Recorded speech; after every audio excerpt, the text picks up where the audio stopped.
Hello नमस्कार दोस्तों, स्वागत है आप सभी का फॉर आपकी सक्सेस में। फ्रेंड्स, इस वीडियो में मैं आपके लिए लेकर आया हूं सामान्य विज्ञान यानी कि साइंस के 50 प्लस ऐसे क्वेश्चन जो कि रेलवे के एग्जाम में पिछले 15 सालों में सबसे ज़्यादा बार रिपीट हुए हैं। तो ये बहुत ही इंपॉर्टेंट क्वेश्चन है, इन्हें घोल के पी जाना। यानी कि आप मेरी बातों को समझ पा रहे होंगे मैं क्या कहना चाह रहा हूँ।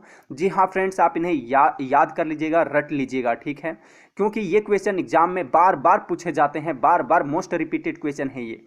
चलिए अभी हम लोग देखते हैं वो कौन से क्वेश्चन हैं। जैसा कि पहला क्वेश्चन ये है कि सार्स क्या है।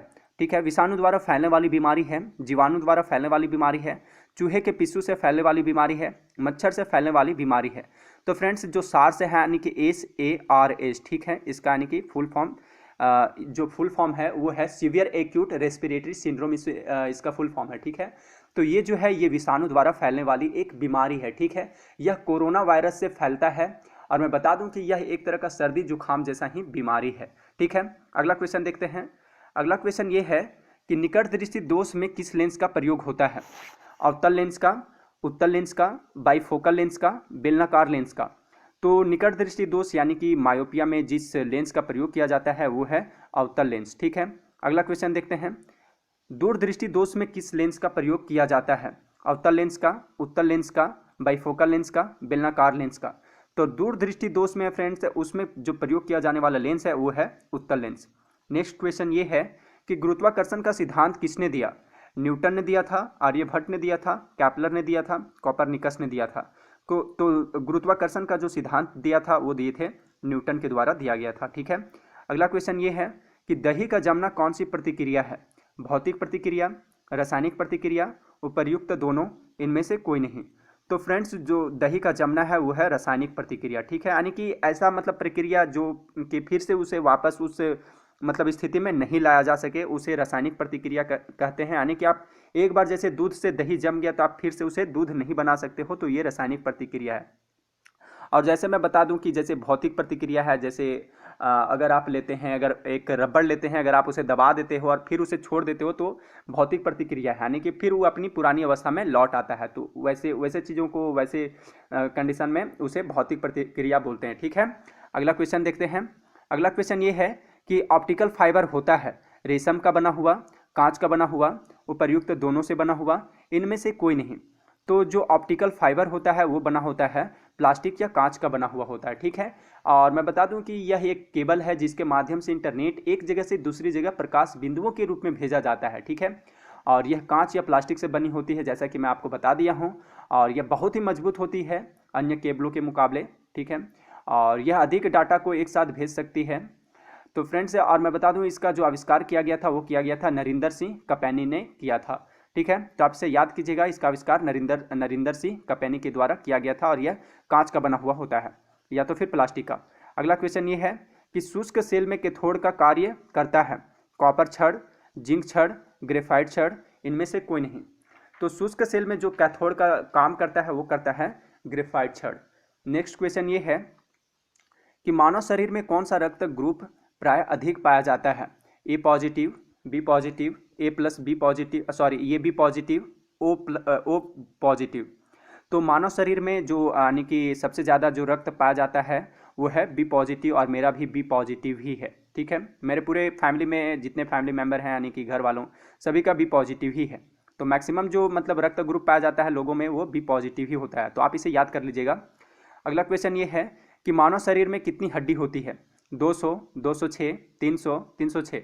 तो मानव शरीर में जो कुल हड्डियों की संख्या है वो है 206। अगला क्वेश्चन ये है कि दूध की शुद्धता मापने वाला यंत्र कौन सा है।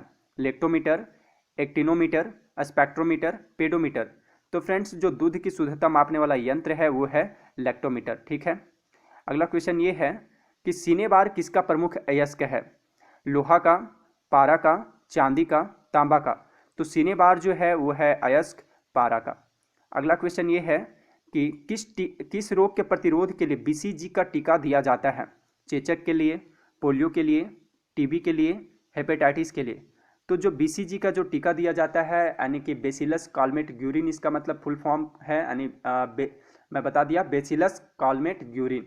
ठीक है, तो ये मुख्यतः यक्ष्मा जिसे यानी कि टीबी बोला जाता है उसके रोकथाम के लिए नवजात शिशुओं को लगाया जाता है। और बता दूं फ्रेंड्स, अभी जैसा कि मैं बताया हूँ BCG यानी कि बेसिलस कालमेट ग्यूरिन। तो यहाँ बी से बहुत बार एग्जाम में पूछ लिया जाता है कि बी का मतलब क्या है, तो उसका मतलब है बेसिलस, ठीक है।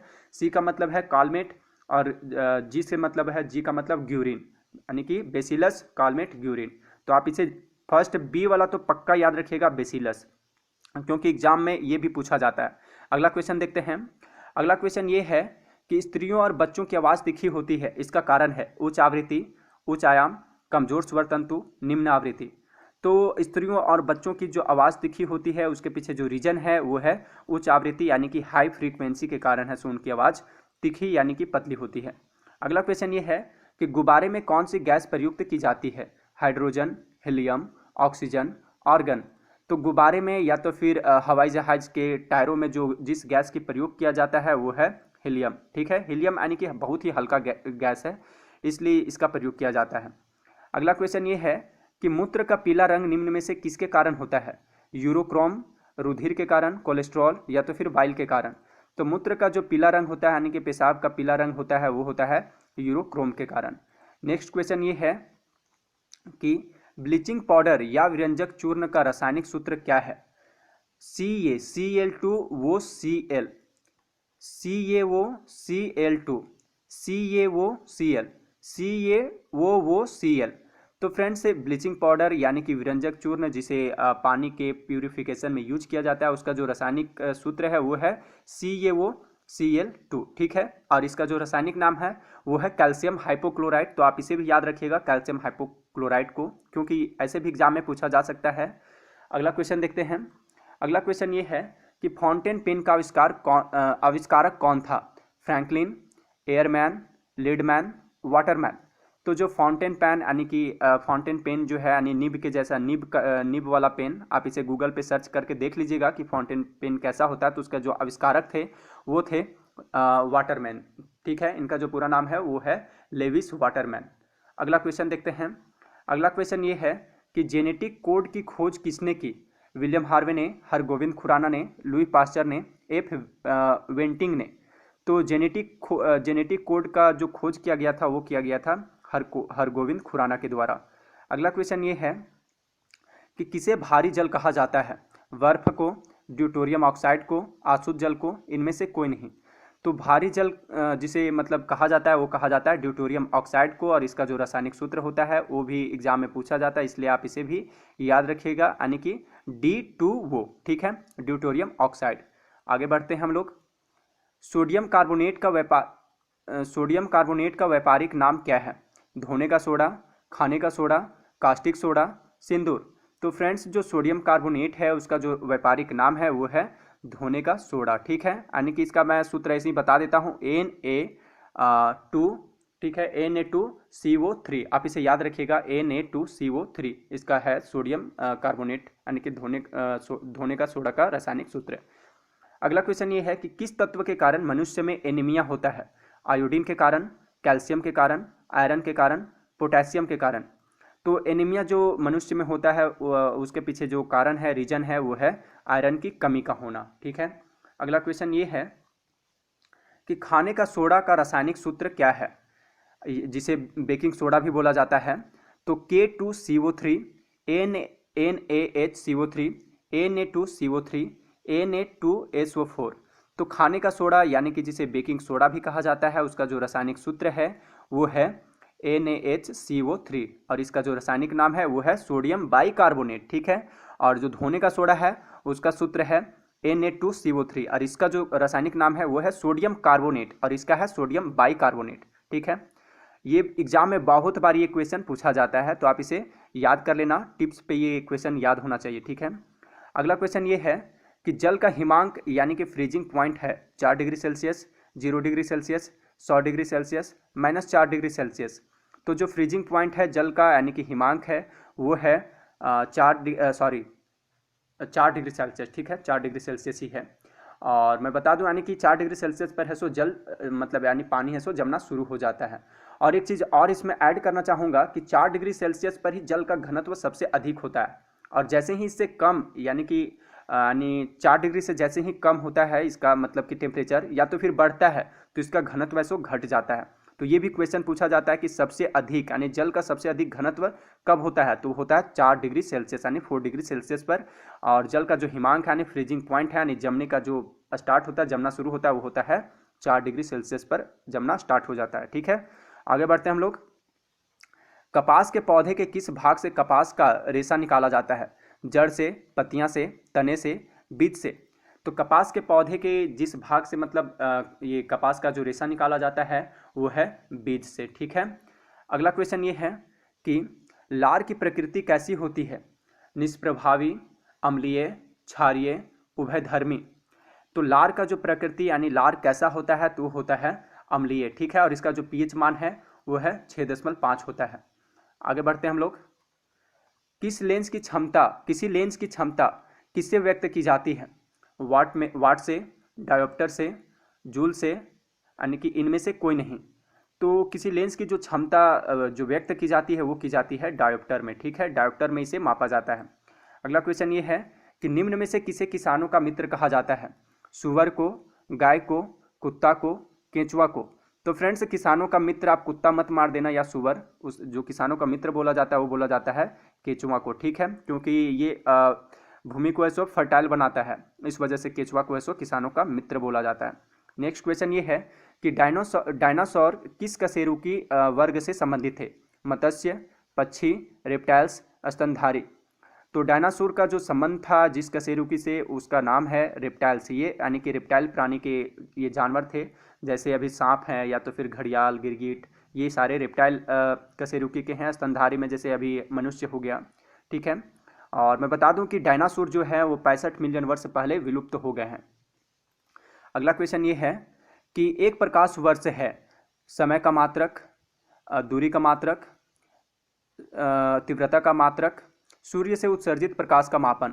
तो फ्रेंड्स, जो प्रकाश वर्ष है वो है दूरी का मात्रक। ठीक है, इसे दूरी मापा जाता है। अगला क्वेश्चन देखते हैं। अगला क्वेश्चन ये है कि एक प्रकाश वर्ष बराबर कितना होता है?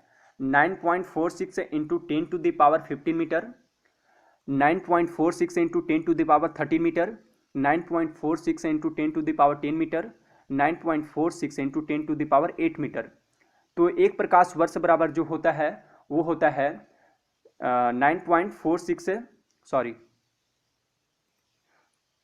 ये होता है 9.46 into 10 to the power 15 metre होता है। ठीक है, और एक चीज़ इसमें और ऐड करना चाहूँगा, ये मीटर में है, और अगर आप इसे किलोमीटर में अगर एग्जाम में पूछ दिया जाए तो यहाँ पे 10 टू द पावर 15 होता है। ठीक है, तो आप इसे भी याद रख लीजिएगा, यानी किलोमीटर में 10 टू द पावर 15 मीटर है, यानी 15 मीटर वो मीटर में होता है और 12 किलोमीटर में होता है। ठीक है, एक प्रकाश वर्ष बराबर ये दूरी का मात्रक है। अगला क्वेश्चन ये है कि मियादी बुखार, जिसे टाइफाइड भी बोला जाता है, हमारे शरीर का कौन सा अंग प्रभावित होता है इससे? फेफड़ा होता है, तिल्ली होता है, यकृत होता है, आंतें होता है। तो यानी टाइफाइड अगर आपको हो जाता है तो इससे हमारे यानी बॉडी में जो सबसे ज़्यादा प्रभावित होने वाला अंग है वो है आंतें। ठीक है, अगला क्वेश्चन देखते हैं। अगला क्वेश्चन ये है कि पादपों में जल के परिवहन का कार्य कौन करता है? कार्टेक्स करता है, कैम्बियम करता है, फ्लोएम करता है, जाइलम करता है। तो यह जो कार्य करता है वो किया जाता है जाइलम के द्वारा। ठीक है, और बता दूं कि जाइलम एवं फ्लोएम दोनों ही, ये जाइलम और फ्लोएम जो है ये दोनों ही संवहनी ऊतक हैं यानी पादप के। ठीक है, और जाइलम का जो प्रमुख कार्य है वो जल एवं खनिज लवणों का संवहन एवं पौधों को यांत्रिक दृढ़ता प्रदान करता है ये, जबकि जो फ्लोएम का काम है वो पत्तियों द्वारा बनाए गए भोजन पौधे के अन्य भागों तक पहुंचाता है फ्लोएम। ठीक है, अगला क्वेश्चन ये है कि बर्फ जल पर तैरती है क्योंकि यह ठोस होती है, इसका घनत्व जल से अधिक होता है, इसका घनत्व जल के घनत्व से कम होती है, जल में कुछ विशिष्ट खनिज होते हैं। तो बर्फ है फ्रेंड्स, अगर आप देख लेंगे इसको एक्सपेरिमेंट करके, तो बर्फ जल पर तैरती है, इसके पीछे जो रीजन है वो है इसका घनत्व जल के घनत्व से कम होता है, इस वजह से यह सो जल पर तैरने लगता है।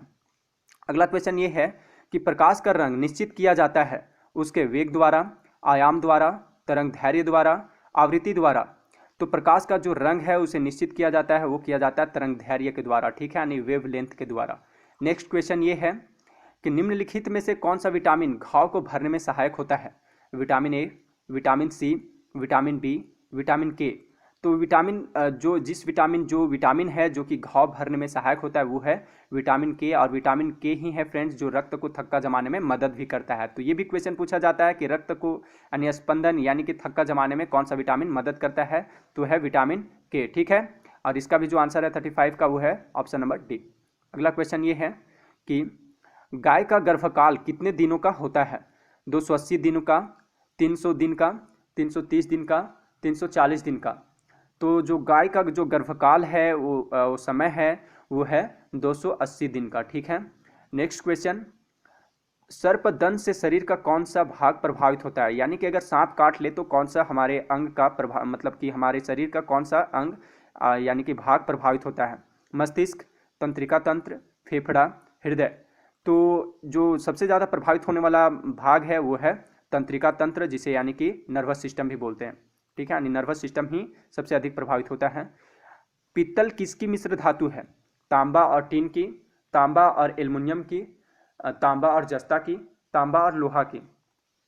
तो पीतल जिस मिश्र धातु मतलब जिसकी मिश्र धातु है वो है तांबा और जस्ता का। ठीक है, यानी कि तांबा का जो ये होता है मतलब संकेत वो होता है Cu, और जस्ता का होता है, ठीक है, जस्ता का होता है जस्ता, और इसे जिंक भी बोला जाता है Zn। अगला क्वेश्चन देखते हैं। अगला क्वेश्चन ये है कि प्रेशर कुकर में, और एक चीज़ और मैं यहाँ पे बता दूँ ताकि ये भी हो जाए साथ ही साथ, कि यहाँ पे तांबा और टीन है, ये इससे है सो कांसा का, ये कांसा का मिश्र धातु है। ठीक है, तो आप इसे भी याद रख लीजिएगा, कांसा का मिश्र धातु है ये, और ये जो है ये पित्तल का मिश्र धातु है। ठीक है, अगला क्वेश्चन देखते हैं। अगला क्वेश्चन ये है कि प्रेशर कुकर में खाना जल्दी पक जाता है क्योंकि प्रेशर कुकर के अंदर दाब कम होता है, प्रेशर कुकर के अंदर दाब अधिक होता है, प्रेशर कुकर के आकार के कारण, इनमें से कोई नहीं। तो प्रेशर कुकर में खाना बहुत जल्दी पक जाता है, इसके पीछे जो रीज़न ये है कि प्रेशर कुकर के अंदर दाब अधिक होता है। नेक्स्ट क्वेश्चन ये है कि ए मीटर से क्या मापा जाता है? विद्युत धारा, विभवांतर, वायु की चाल, उच्च ताप। तो ए मीटर के द्वारा जो मापा जाता है वो मापा जाता है विद्युत धारा। ठीक है, अगला क्वेश्चन ये है कि ध्वनि का वेग सबसे ज़्यादा किस में होता है? जल में, निर्वात में, इस्पात में, इनमें से कोई नहीं। तो ध्वनि का जो सबसे ज़्यादा वेग होता है वो होता है इस्पात में यानी कि स्टील में। निर्वात में है सो ध्वनि का वेग 0 होता है। अगला क्वेश्चन देखते हैं। वायुमंडल दाब मापने का पैमाना है? Manometer, lactometer, hygrometer, barometer. तो वायुमंडल में जो दाब मापने का यंत्र है यानी कि वायुमंडलीय दाब मापने का जो यंत्र है वो है बैरोमीटर के द्वारा वायु दाब मापा जाता है। तो आप इसे याद कर लीजिएगा। और मैं बता दूं कि मैनोमीटर के द्वारा है सो गैसों का दाब मापा जाता है, लैक्टोमीटर के द्वारा है सो दूध की शुद्धता को मापा जाता है, और हाइग्रोमीटर के द्वारा वायु में उपस्थित आर्द्रता को मापा जाता है। ठीक है, तो आगे बढ़ते हैं हम लोग। अमीबा में कुल कितने सेल यानी कि कोशिका होते हैं? 3, 2, 1, 4।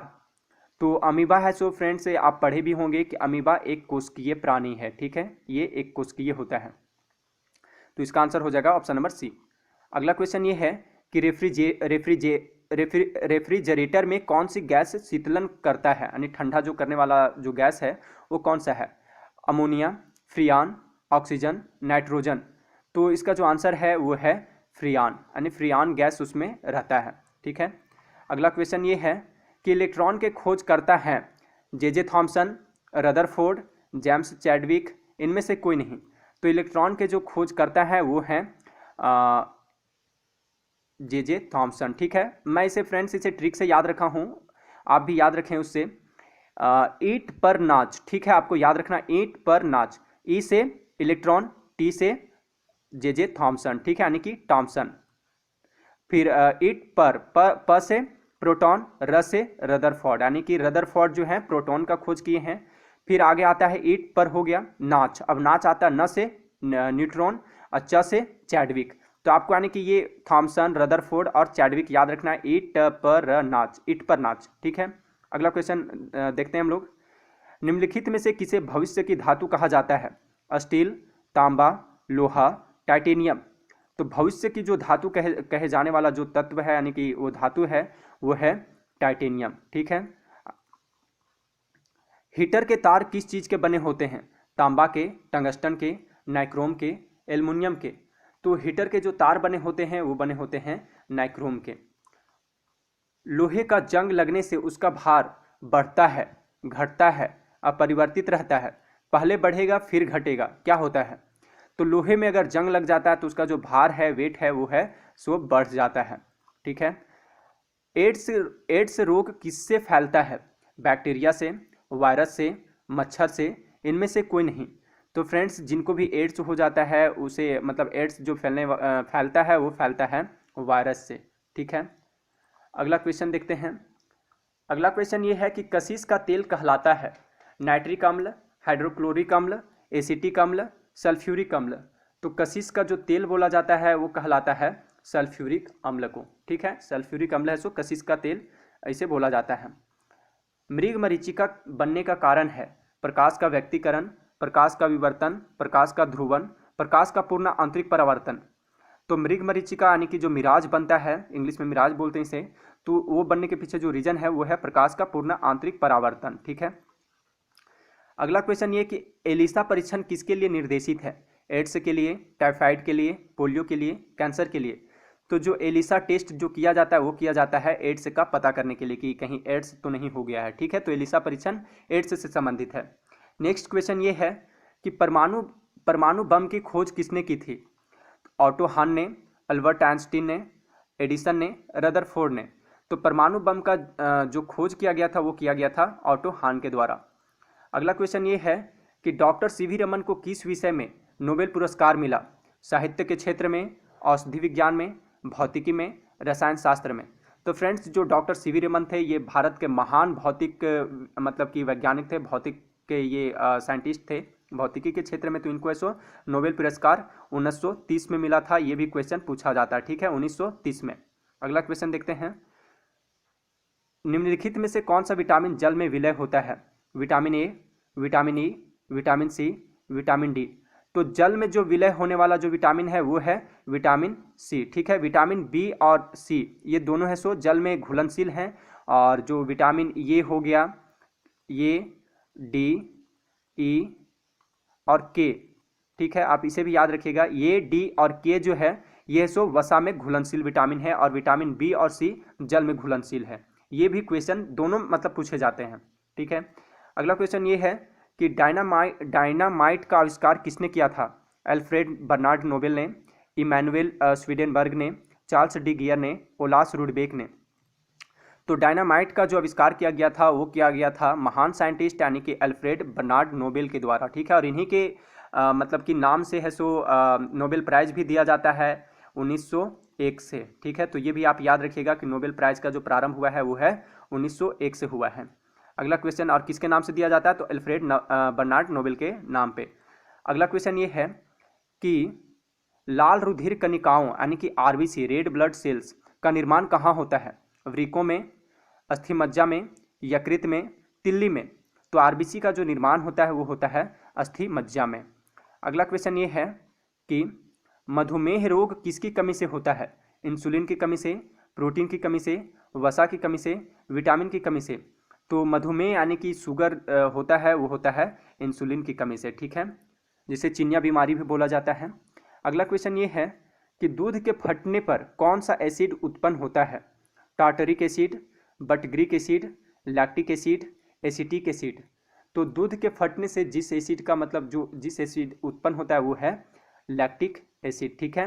अगला क्वेश्चन ये है कि पृथ्वी पर उपलब्ध सबसे कठोरतम पदार्थ क्या है? प्लेटिनम, हीरा, स्फटिक, सोना।